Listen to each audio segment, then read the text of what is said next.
This is going to be a wild program. We're going to go into areas tonight that we don't go into nearly often enough, and we talk about it. In fact, when I look at the internet as the beast that it is, one of the most common terms I see coming up in alternative media posts and essays and stories is MK Ultra.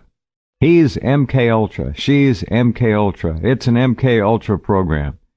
Well, okay, at least people are thinking on the right side of the picket fence. The truth of the matter is, MK Ultra is ancient. It's ancient history.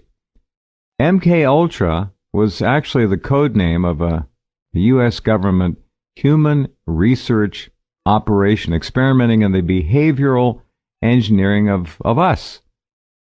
And it was conducted through guess whose? Well, it was the CIA's Scientific Intelligence Division. That CIA project, as some of you may know, was coordinated with the Special Ops Division of the Army's Chemical Corps. Interesting collusion there. The program, now get this is what I'm talking about. When people start throwing MK Ultra around, they don't know really what they're talking about. The program began in the early 1950s. All right? It's not current.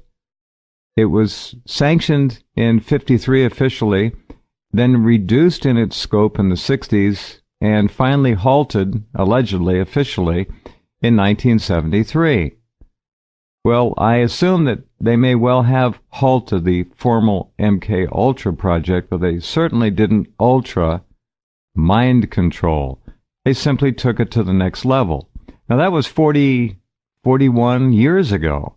Do you think they might have made progress in 41 years on mind control, how to influence people in ways that they would otherwise never dream of acting out, such as mass murder? Serial killers, you name it. The human mind is an electrical device. It's not chemical, it's electrical. We're electrical first. And if you can figure out a way to address, invade, program that electrical machine, which is what computing is all about, you can pretty much take anyone over and make them do whatever you want. And in many cases, most cases, they don't know anything about it. They haven't a clue that they're being used. So when you use the term MK Ultra, understand you're really talking about horse and buggy terminology and technology, as it was. Our guest tonight, I wanted to have this young man on for quite a long time. He is, in my view, a prodigy. He is packed full of information. He has a passion to learn, and he has learned a great deal. He is a mind control expert. His name is Neil Sanders. And this is going to be fun because his book is out now. And there's a little review of it you can see on his homepage. Click on his name. In the first volume of his book, which is as one of the all-time great titles, Your Thoughts Are Not Your Own, amen to that, Neil Sanders exposes the evidence for officially sanctioned mind control programs. And I might get into the non-officially sanctioned mind control programs, of which I suspect there are many out there, such as TV. Sanders has degrees in psychology, film, and media studies, and is a qualified hypnotherapist as well. He spent many years collecting and analyzing declassified documents, scientific papers, court transcripts, confessions from doctors, and testimony from victims and whistleblowers as well, and much more. Do visit his website. It is extraordinary, and he's up very early in the morning or in the middle of the night. Somewhere it's dark there anyway, in the UK. Are you there, Neil, and can you hear me all right? I am. Hi, Jeff. How are you doing? You all right? I'm okay, thank you. Doing well. And glad to have you along. Thank you for... What time is it over there? It's about 3:15, so it's about 5 hours until I phone in work and lie and tell them that I'm ill.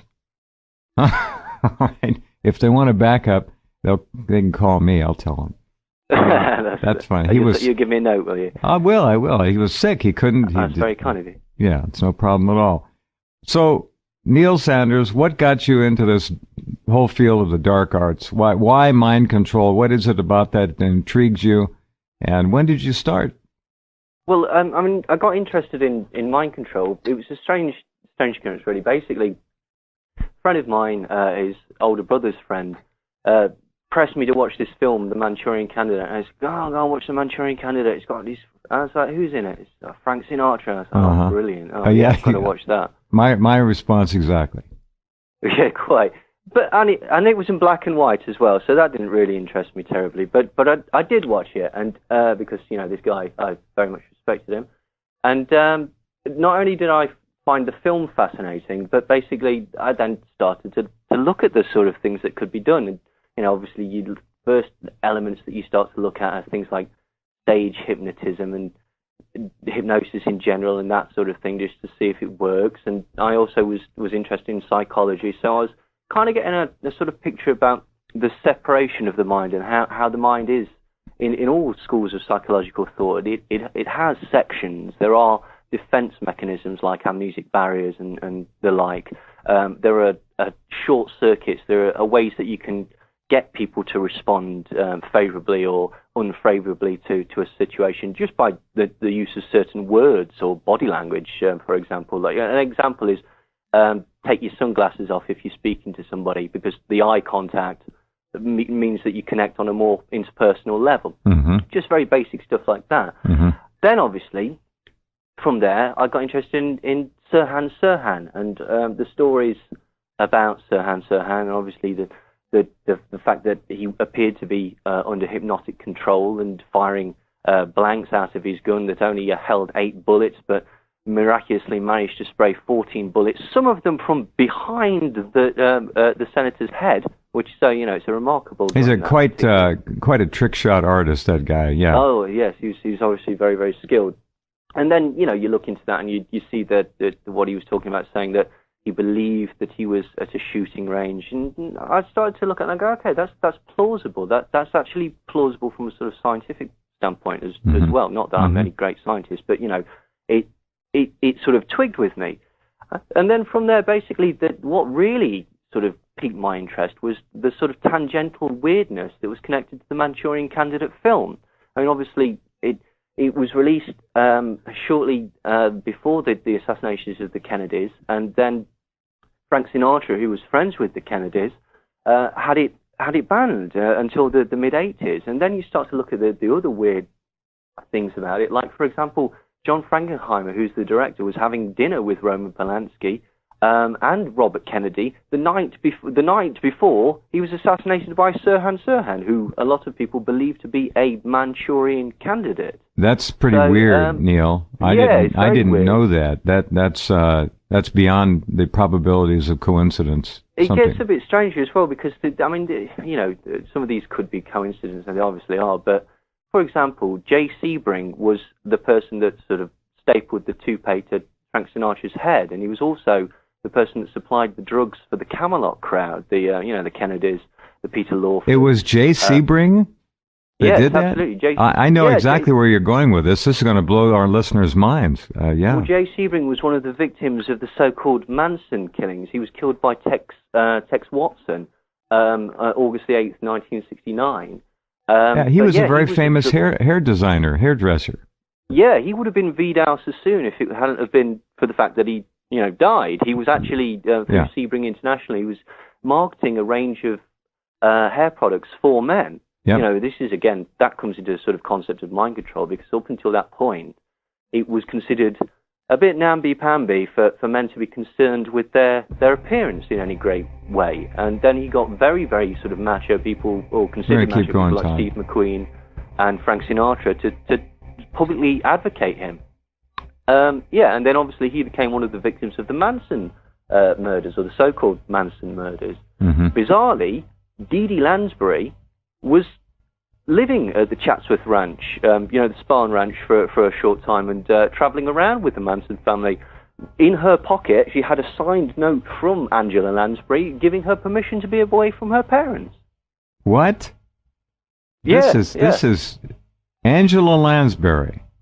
Yeah. Unbelievable. A permission slip for murder, she wrote, apparently. This is remarkable. Well, this is the point, Yeah, let me just say one thing. What Neil has just laid out here is the substance already that a major book could be written about. We're talking about connections that are just really bizarre. Jay Sebring is a name that most of you probably forgot. I remember the name because it was one of those names. It's a great name. Sebring International, Jay Sebring. I mean, he obviously was going to be a mega star, a mega celebrity. And that was ended. Angela Lansbury. Now, tell us a little bit more about Angela Lansbury and that connection. I'm very interested in that for a number of reasons. Well, I mean, basically, that was it, really. Her daughter wanted to go and hang out with this bunch of hippies that she met at the Chatsworth, the Spartan Ranch, which was an ex-movie ranch, where people like Ronald Reagan. Here's an interesting one as well. The gun that was used to kill Jay Sebring was stolen. Well, it was given to a guy called Randy Starr, who was a stunt man on a film, and it was given to him by a young cowboy, a young actor playing a cowboy who went by the name of Ronald Reagan. So the gun that was used to kill Jay Sebring was actually once in the possession of Ronald Reagan. How bizarre! How truly bizarre! All right, the Angela Lansbury thing was just simply that. But I mean, the other person that was famous that occasionally hung out with the Manson family was Dina Martin, which was Dean Martin's daughter. She was actually the person that introduced Nancy Pittman to the group. Nancy Pittman was also known as Brenda McCann, and she was considered one of the sort of more hardcore. The whole Manson thing's a bit of a misnomer anyway. But she was considered one of the sort of hardcore members of the clan. So, these sort of brushes with celebrity happened. The strange thing was that the other strange connection to MK Ultra was that Roman Polanski, who was obviously the husband of Sharon Tate, who was killed in the Tate murders, obviously, he was in London at the time trying to get together a film called Day of the Dolphins. Now, Day of the Dolphins was based on the experiments of Dr. John Lilly, who was connected to MK Ultra's Subproject 62. And specifically what John Lilly was doing, I mean, John Lilly did a lot of things. He actually mapped the pleasure and pain centers of the brain. He was one of the first people to do this. And therefore prove that by electrical stimulation, you could manipulate people to do things by either making them feel intense pleasure or intense pain. And he sort of expanded this onto dolphins, cats, dogs, and that sort of thing, injecting LSD into the brains, but also basically trying to get them to be a sort of remote control device. Those, we actually still have them. We have dolphins that have got like nuclear warheads attached to them, and occasionally they sort of go astray, and so they're sort of floating around like some sort of terrifying but awful Bond villain.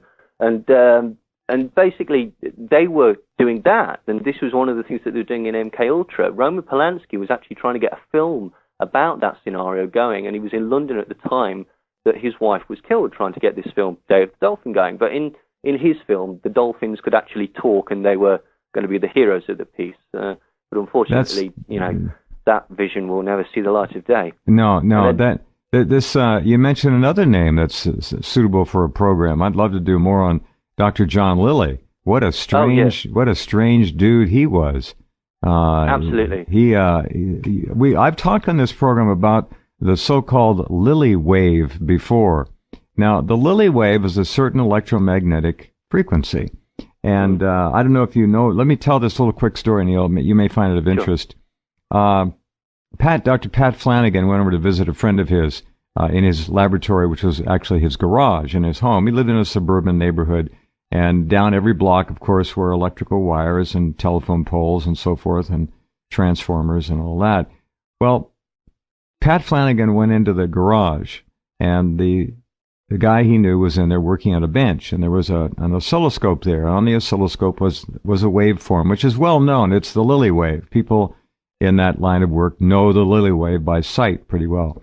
And he went up to his friend. He said, "What are you doing?" He said, "Oh, I'm just doing this and that." And he said, "What are you doing with the Lilly wave on there?" And his friend looked up at Pat Flanagan and said, "You're not going to believe this." He said, "Guess where it's coming from?" And Pat said, I don't know. He said, "It's coming from there." And he pointed to the wall plug. It was coming from the electric grid, and it didn't get there on its own.